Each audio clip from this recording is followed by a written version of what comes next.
Thank you, Dionisio. Good morning, and welcome to the Greenville Unitarian Universalist Fellowship.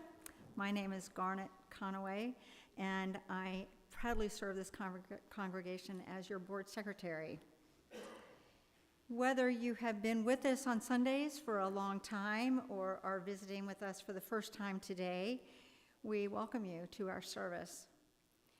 This congregation is a theologically diverse religious community with participation open to all who agree to live into our principles, mission, and values. We are a welcoming congregation to people of all sexual orientations and gender identities, races, ethnicities, and abilities, and we unconditionally welcome you as your full, authentic self to our community of caring and commitment to grow as spiritual and moral beings. Our congregational mission is to strengthen our connections to one another and our planet by enlivening minds and spirits, building community through liberating love, and advocating fiercely for justice.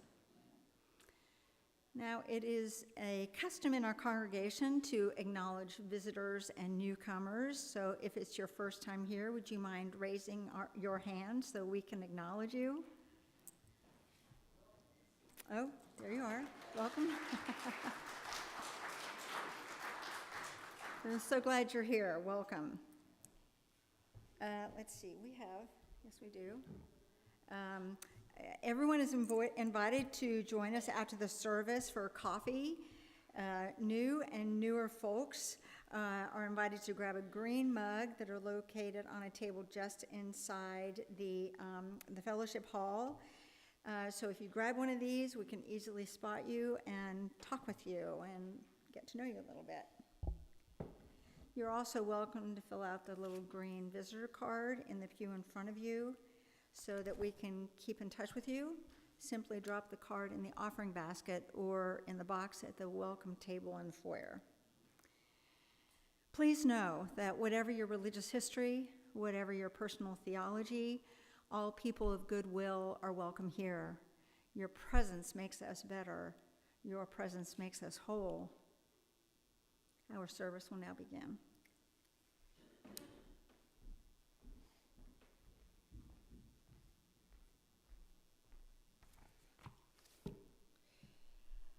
As we kindle this flame, we honor and remember those who have passed into the mystery.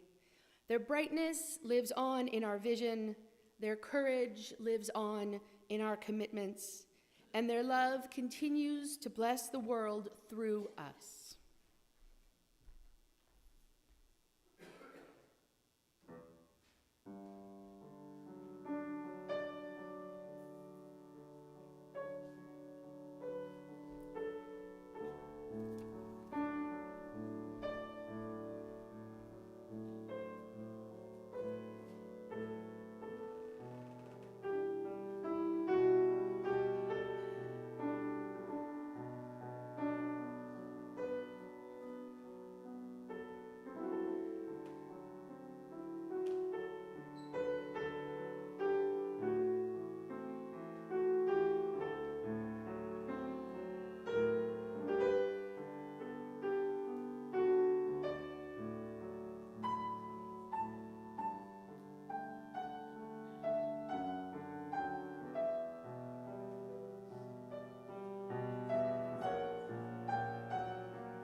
Good morning, Goof. I'm the Reverend Chris Hockman. So happy to be here with you this morning. Before our call to worship, I would like to just give you a little reminder. At last week's service, if you were here or you watched it online, we have a video watching challenge going on. And I just wanted to remind you that is ongoing. We haven't reached the goal of 100 people watching it yet, so there's still plenty of time. All of the information on how to access the video is in the Tuesday e-news. I'm also probably going to schedule the time to watch the video here after service, so keep an eye on your e-news, and we'll try to make it as accessible to everyone as possible. Our call to worship this morning is from the Reverend Katie Romano Griffin. Come, let us enter this space of hope and community. Come, let us enter this space with our sorrows, our joys, our passion, and compassion. Come, let us enter this space with the stories of our ancestors, for their strength and wisdom beats in our hearts. Come into this space, present to the beloved companions who move beside us. Come into this space, mindful that together we are building a future for other generations. Come into this space and let us worship. Please rise in body or spirit for hymn 1051 in the Teal hymnal, We Are.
Good morning. I'm David Funderburk. I'm the Director of Religious Education here at GOOF. And today, this service is designed for all ages, so we don't have any special classes for children and youth today. We encourage everyone to stay in the service. And at the very end, we'll have a special parade just for the kids to head out for some activities we have for the kids in the fellowship hall after the service.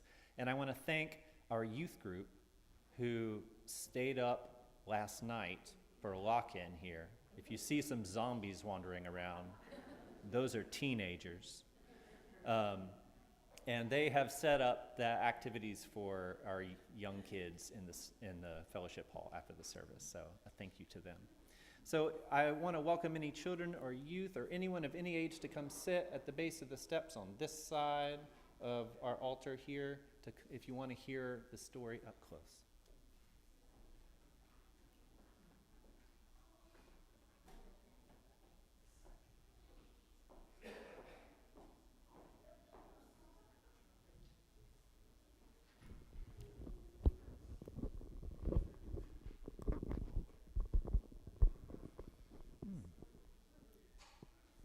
Welcome, welcome.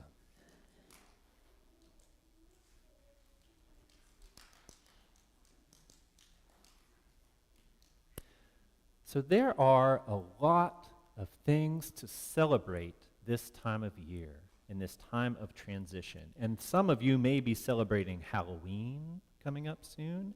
Some of you may be celebrating Samhain. Some of you may be celebrating All Saints' Day or All Souls' Day. Some of you may be celebrating Dia de los Muertos. And as the witch in the story I'm about to tell might say, there is room on the broom for all of us. So today I'm going to read Room on the Broom by Julia Donaldson and Axel Scheffler. You like this book? I've heard of it too. It's good, isn't it? Well, let's read it for the people who haven't heard it.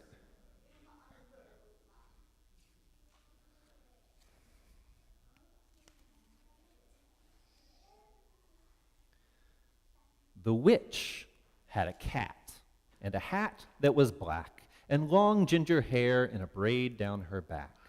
How the cat purred, and how the witch grinned, as they sat on their broomstick and flew through the wind. But how the witch wailed, and how the cat spat when the wind blew so wildly, it blew off the hat. Down, cried the witch, and they flew to the ground. They searched for the hat, but no hat could be found. Then out of the bushes on thundering paws, there bounded a dog with the hat in its jaws. He dropped it politely, then eagerly said, as the witch pulled the hat firmly down on her head, I am a dog as keen as can be. Is there room on the broom for a dog like me? Yes, cried the witch, and the dog clambered on. The witch tapped the broomstick, and whoosh, they were gone.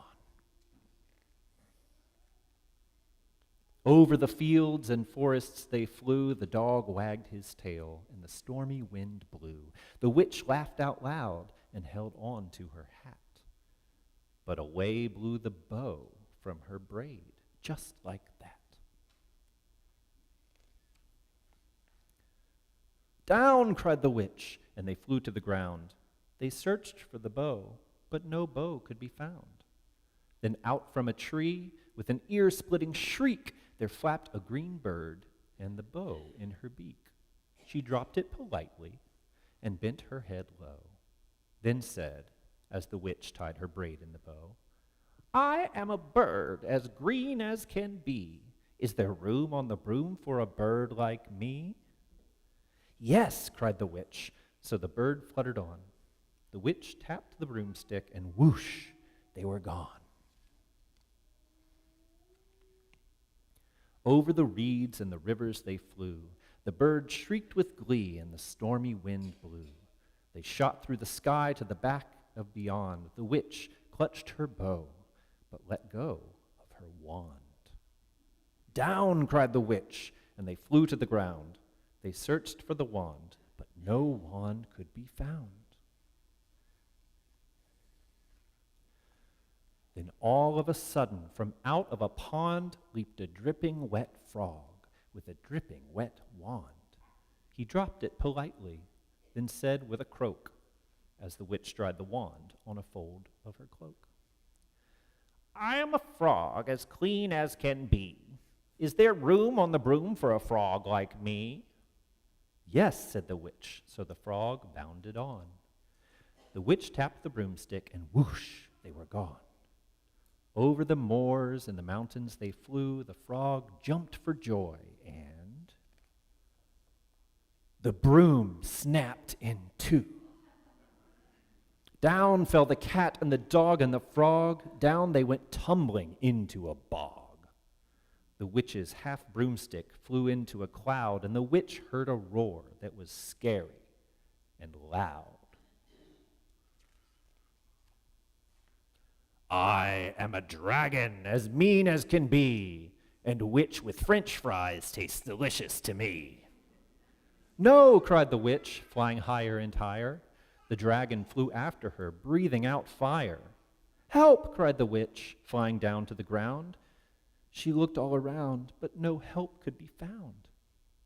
The dragon drew near with the glint in his eyes and said, "Just this once I'll have witch without fries."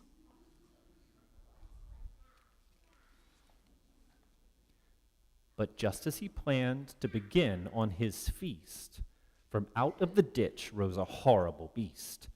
It was tall, dark, and sticky, and feathered, and furred. It had 4 frightful heads. It had wings like a bird. And its terrible voice, when it started to speak, was a yowl, and a growl, and a croak, and a shriek. It dripped and it squelched as it strode from the ditch, and it said to the dragon, "Buzz off! That's my witch." The dragon drew back, and he started to shake. "I'm sorry," he spluttered. "I made a mistake. It's nice to have met you, but now I must fly." And he spread out his wings and was off through the sky. Then down flew the bird, and down jumped the frog. Down climbed the cat, and phew, said the dog. And thank you, oh thank you, the grateful witch cried. Without you, I'd be in that dragon's inside. Then she filled up her cauldron and said with a grin, "Find something, everyone, throw something in." So the frog found a lily, the cat found a cone, the bird found a twig, and the dog found a bone. They threw them all in, and the witch stirred them well. And while she was stirring, she muttered a spell. "Iggity, ziggity, zaggity, zoom!" Then out rose a truly magnificent broom, with seats for the witch, and the cat, and the dog, a nest for the bird, and a pool for the frog. "Yes," cried the witch, and they all clambered on. The witch tapped the broomstick, and whoosh, they were gone. Now, this book always leaves me with one question. I wonder, do you think they could ever find room on the broom for the dragon? Are you sure? I wonder. The dragon seemed to apologize at the end. I wonder if maybe there's a chance someday they could find room on the broom for the dragon too. You think?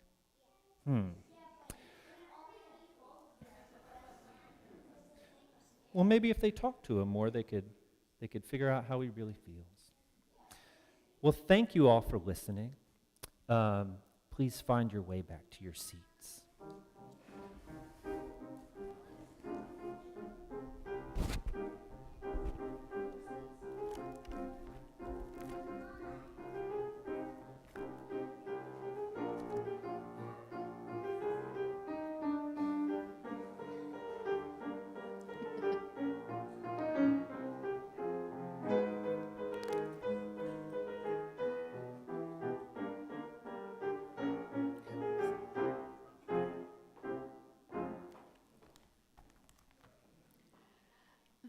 of our chalice would soon flicker and die without the fuel that nourishes its flame. Just as this flame cannot burn without fuel, this religious community cannot survive or thrive without the financial and personal support of its members and friends. The fuel that keeps the flame of our religious faith alive and ignites the shared mission of this fellowship. Let us now give freely and generously an offering to sustain and strengthen our religious community, a community of memory, hope, faith, and love. For we are keepers of the flame that burns for justice, the dream of beloved community, and the vision of a world made whole. The gifts of this congregation will be most gratefully received.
It is custom in this congregation to share the joys and sorrows that shape our lives, honoring each one with the lighting of a candle.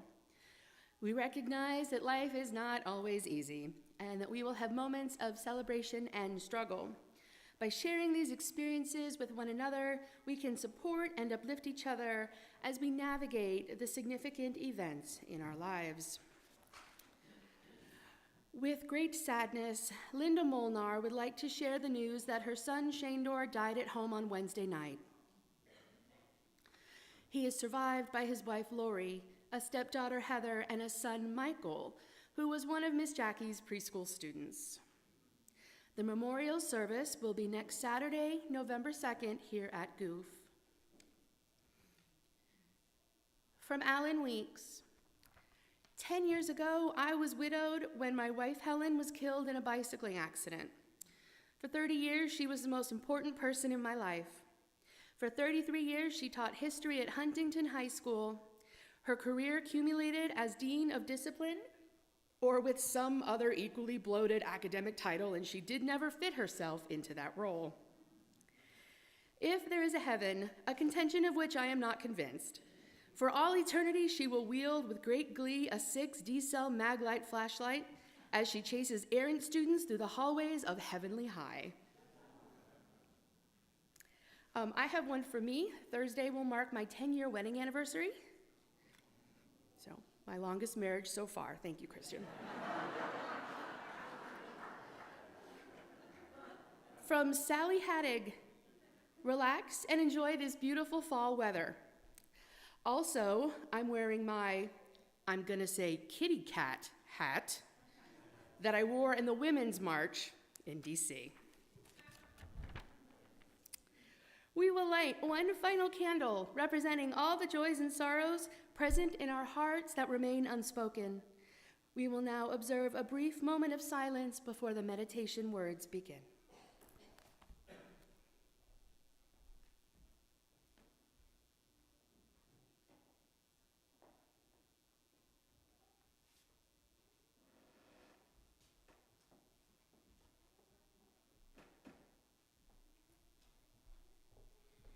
Our meditation words today are a moving meditation for Dia de los Muertos, written by Katie Kandarian Morris. If you would like, this meditation requires a little body awareness, so if you would like to stand during this meditation, you are welcome to. If you would like to stay seated, you are also welcome to. I only ask that if you stand, please make sure that you are aware of the bodies around you as well as your own.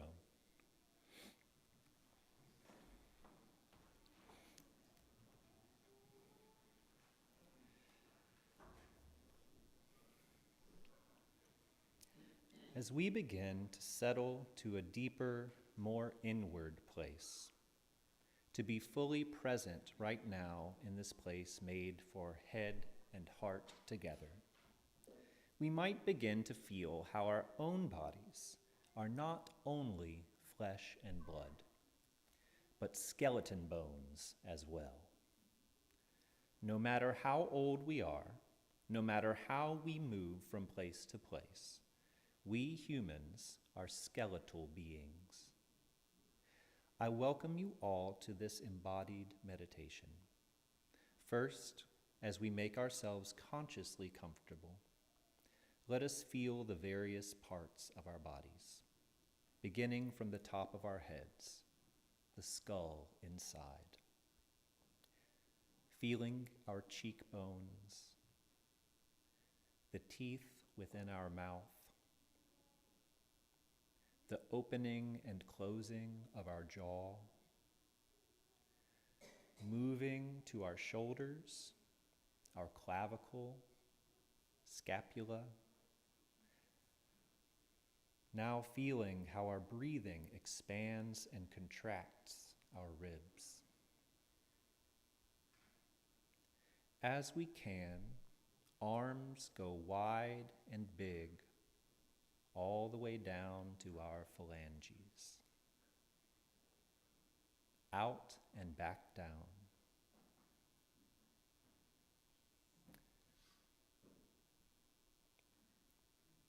Now legs.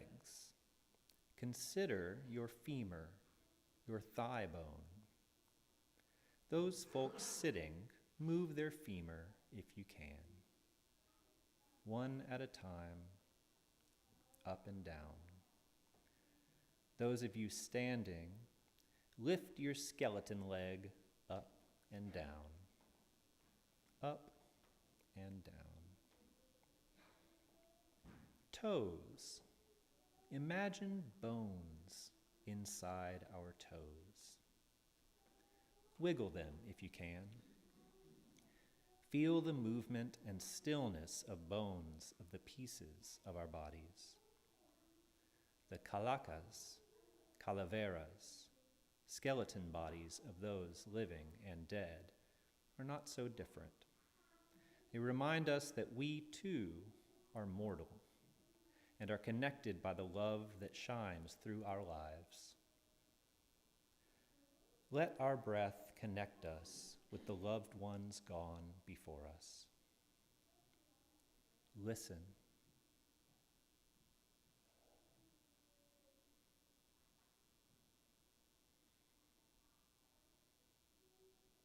Amen. You may be seated.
Many of the Halloween traditions we practice on October 31st come to us from an ancient Celtic festival. Celtic was mostly in Ireland, I believe. Is anyone a Celt expert? Modern day Ireland mostly? It was a Celtic fall festival called Samhain. Many people around the world, including many Unitarian Universalists, celebrate this holiday recognizing the harvest season and the bounty of the land. There is a very important part of Samhain that is usually not included in our typical Halloween celebrations. Samhain is also a time to honor loved ones who have died. Now, some celebrate Samhain by honoring their ancestors with altars, like we have here today, or they have big feasts. For it is believed that our loved ones who have died are the closest to us at this time of year. Samhain is a special time to think about the people we have lost, the people who came before us, and celebrate their lives and grieve their loss. Now, in the year 1000, we called 1000 of the Common Era. We used to call it AD, I think, but now it's CE. In the year 1000, the Catholic Church decided to get in on this game, and they created All Souls Day. All Souls Day is celebrated on November 2nd, along with All Saints Day on November 1st, and this begins a month-long period to honor the dead. Both All Souls Day and Samhain celebrations can include bonfires and dressing up. Now, the night before All Saints Day was originally known as All Hallows Eve, which eventually became known as Halloween, right? It evolved into the holiday we know today with trick-or-treating and the carving of pumpkins. So this time of year, in many parts of the world, people are celebrating one or more of all of these interrelated holidays. But there's one we haven't spoken about yet, and now Dionisio is going to tell us about one more of these special holidays that he grew up celebrating, and it's called Dia de los Muertos.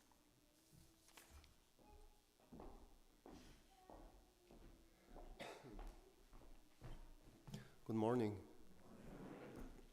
I have a bit of a sinus infection, so bear with me. And I'm going to sing, so if I don't sing well, it's not my fault.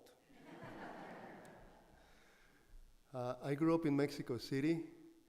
I was born there not so long ago, last century. I am the son of Martin Camacho and Norma Zabaleta. My mother, Norma, she had 4 more siblings, female, and 3 more boys, out of which only 3 survived. So out of 5, there are 3 left.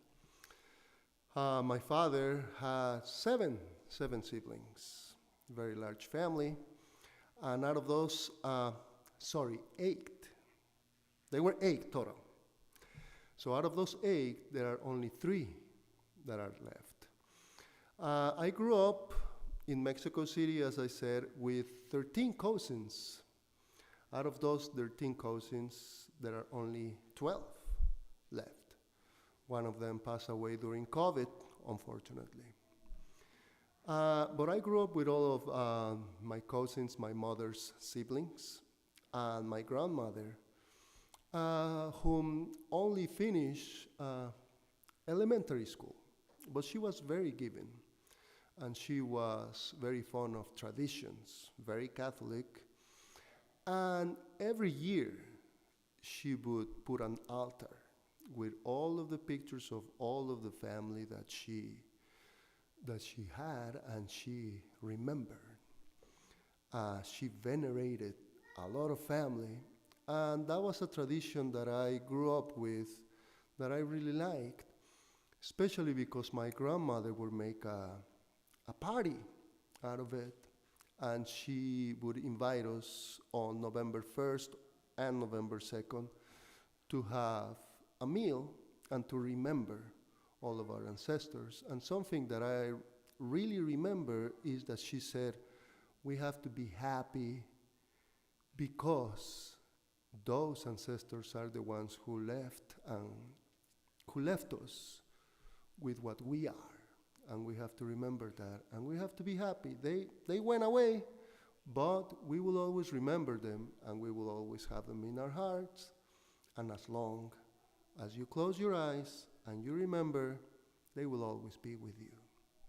So it's a tradition that every year I put now my altar, and I try to pass on to my kids. And now I like it even more because I can combine it with Halloween. So, double celebration.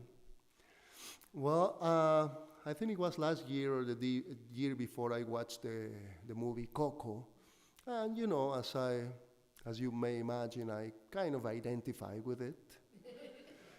So I'm gonna sing a very short song called Remember Me.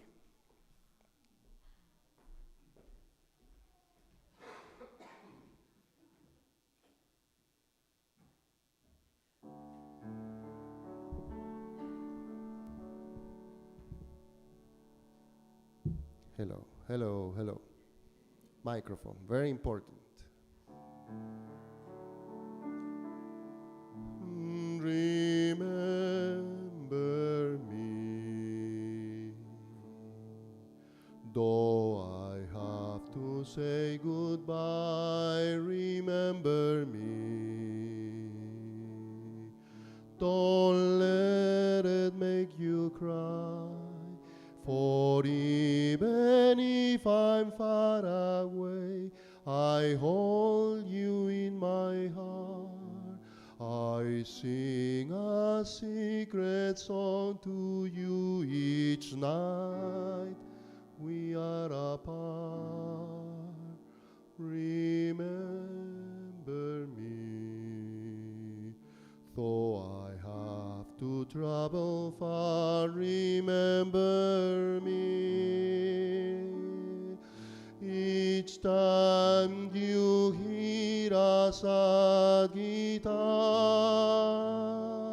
know that I'm with you the only way that I can be. Until you're in my arms again. Remember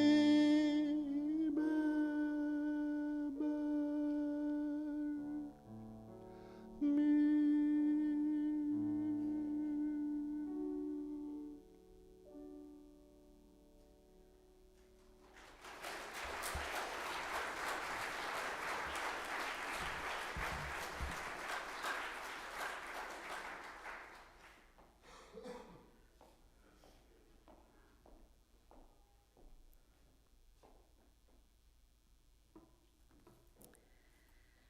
The ritual of welcoming and honoring ancestors is an ancient spiritual practice found in many cultures and traditions. Today, we will begin our ritual by paying tribute and expressing gratitude to our ancestors. We are grateful to our ancestors' gifts, their lessons, and their challenge. We call on our parents, grandparents, aunties, and uncles, our siblings from across time and place to be here with us. We call on the early Unitarians and Universalists, lay people and ordained, who brought our faith tradition south from New England. We call on our goof ancestors who built, grew, and dreamed this fellowship into being. We call on those who represent peoples of Greenville, those who strove to build beloved community, representing diverse cultures and traditions, including the indigenous peoples of different tribes. We call upon our activist ancestors, those who struggled for justice, freedom, and liberation of all people, who challenge us to honor the fullness of each and every human being. We especially lift up those who battled the racism and oppression right here in this city and county, which is still alive today, but their memory encourages us to join the ongoing struggle to make Greenville whole. Now I ask you to call to mind your own ancestors, whether they're family members, friends, mentors, guides. Each one of us brings into the room our own collection, our own network of individuals, all of whom we honor today.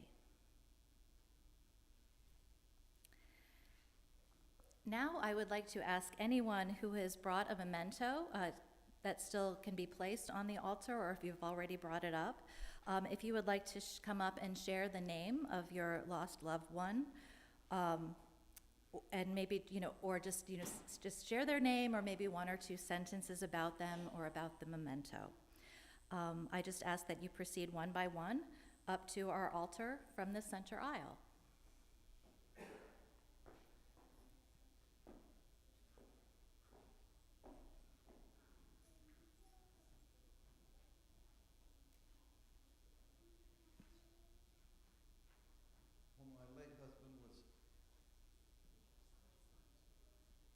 My late husband, Jim Fowler, was an artist.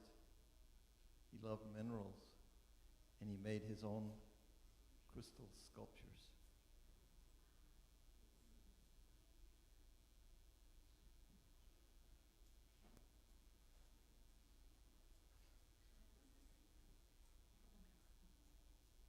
My pops, he was a musician.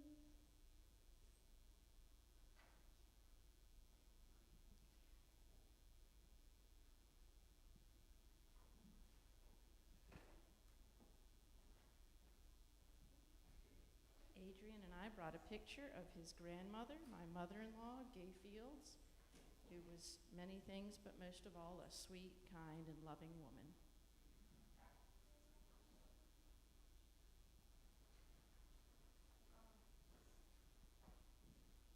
This is my grandma Sue. I don't remember when she passed away, but I do remember I very much loved her cooking.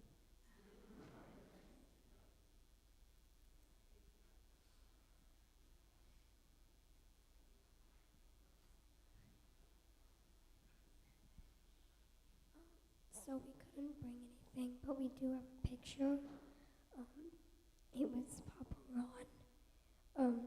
Papa Ron, he died on October 20th in his sleep about 4 years ago.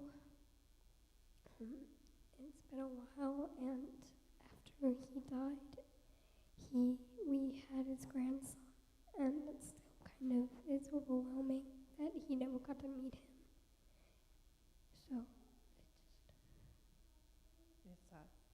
So it's my father-in-law, where they called him Papa Ron. And it was about 4 years ago, and we still really, really miss him.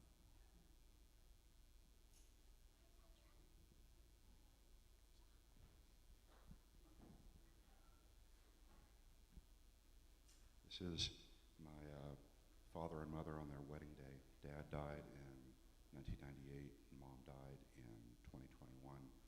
You can't see it very well in this size, but Dad could not not wait for the ceremony to end before he lit up a cig.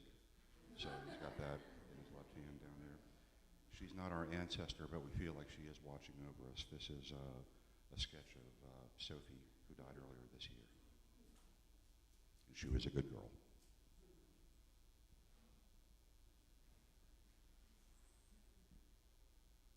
So this is our daughter, Harper Ann, and a couple of her chest percussive therapy tools that she always loved, and it made her feel great. She lived just a little less than a year, and it was a shock that she died. A lot of people think because of her genetic condition that it was expected, but it wasn't. But her strength and her joy and her humor touched a lot of people in a very short time. Like when her favorite therapist would come, she would light up, and when her least favorite therapist would come, she would literally play possum and pretend to be asleep. So she just has shared a lot of that with the world.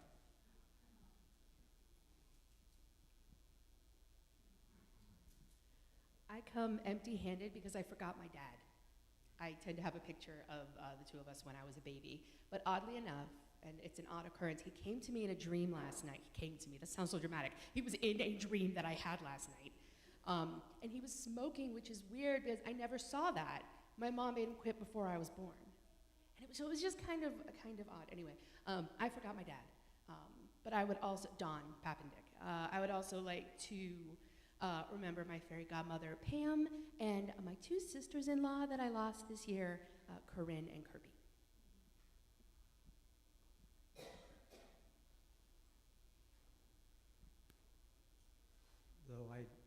I'm Glenn, and though I did not bring a picture, and of course I remember my family and the heritage and so forth, but I've been a member here for 40 years, and many of you have been here, like myself, for years. There have been so many who have passed to help build the foundation of this congregation.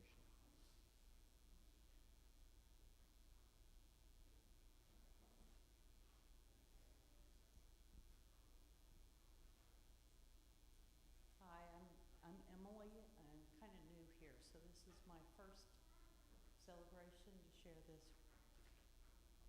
This is a picture of my father holding me when I was 6 months old. William Franklin Hardin, born in 1932, passed in 2018. Best father there ever was. Supportive of my sister and I as we lost our mom when I was 16. And then a stepmother when I was 22. But he was always there and basically just held us together. I miss him every day. Thank you.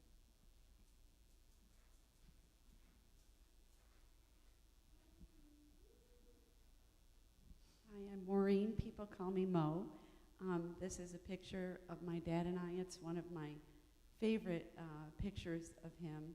It was taken, he passed away 3 years ago, and it was taken right when things the vaccine came out and things started to settle down with COVID a bit, and it was the first time we could hug without masks on, and it was around Easter time and a celebration of Easter, and it was just a beautiful day and a fond remembrance. My dad's name was Reggie Smith. Affectionately called Reggie by so many people, and he was just a teddy bear of a guy, great to hug and love, and he loved music, and he was a very proud member of the Syracuse Brigadiers in Syracuse, New York, and the alumni group, and I miss him terribly every day.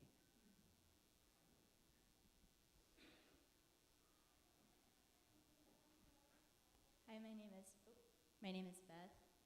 This is a photo of Joyce Owen, my grandma. She passed away in 2018. She had less than a high school education and was one of the smartest, wisest people I knew. And she always taught me and told me, don't be a sorry person. You're a good person, don't be a sorry person. So, that was what she shared.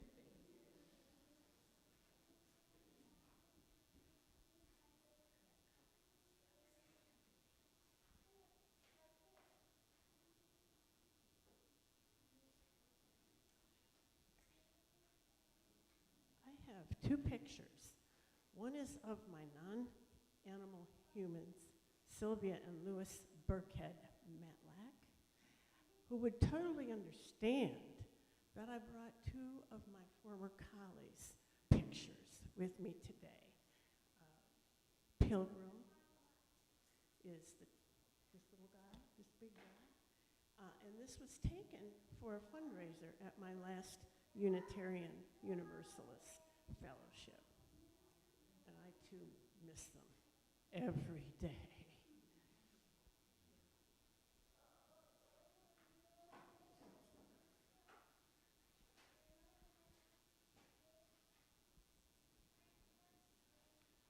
Since we're refugees from the floods in North Carolina, we've left all of our pictures up there.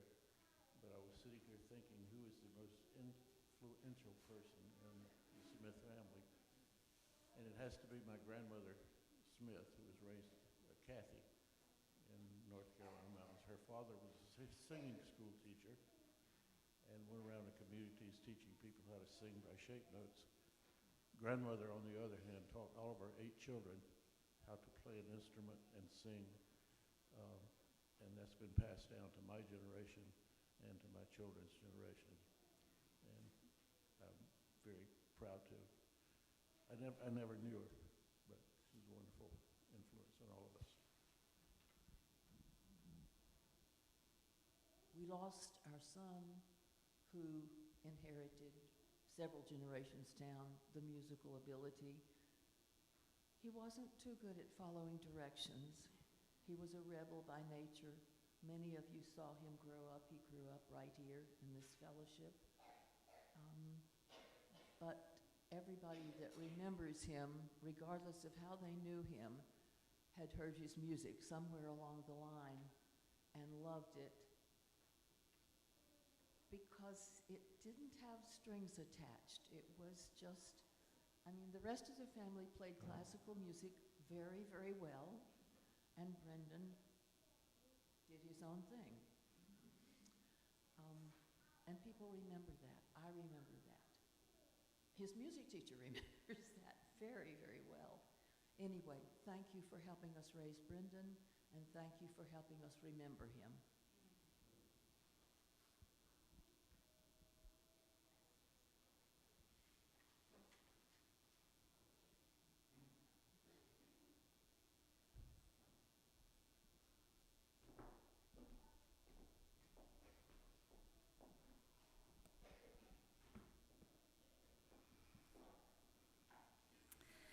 May our ancestors guide us on our way. May they bless this space and time and all the moments of our lives. May their memory be a blessing.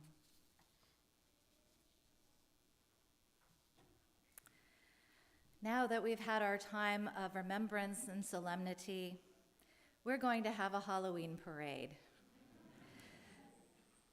So, as I will be introducing our closing hymn soon, but right now I would like to invite all of our kids, doesn't matter if you have a costume or not, to gather at the back of the sanctuary, back in that corner. You can see our parade leaders here, Max and Alex. They're going to lead the parade, and they're psyched, I know. And we'll get you all lined up behind our leaders, and then they'll guide you in a walk around the sanctuary, maybe do a figure 8 or 2, and then the kiddos will basically ahead of us head out to the fellowship hall to start their treats and game time.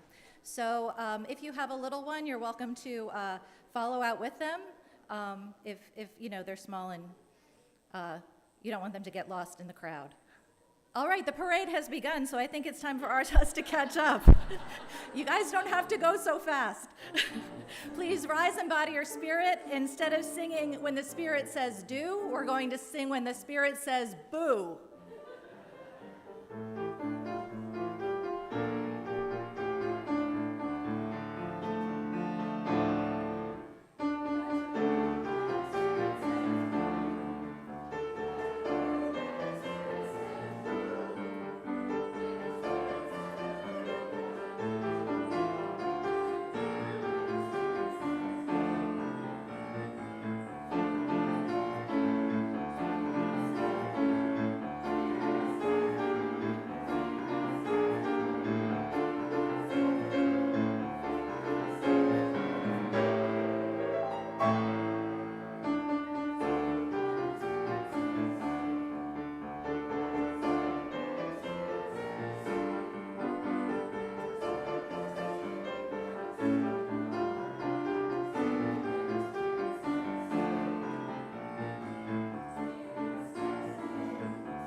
please join me in reading these words together as we extinguish our chalice.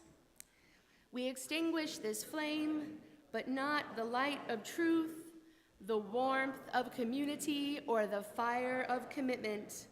These we carry in our hearts until we are together again.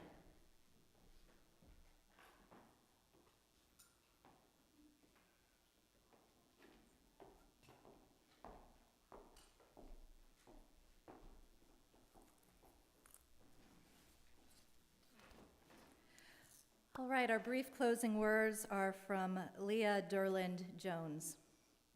For those who came before us, we offer gratitude and thanks.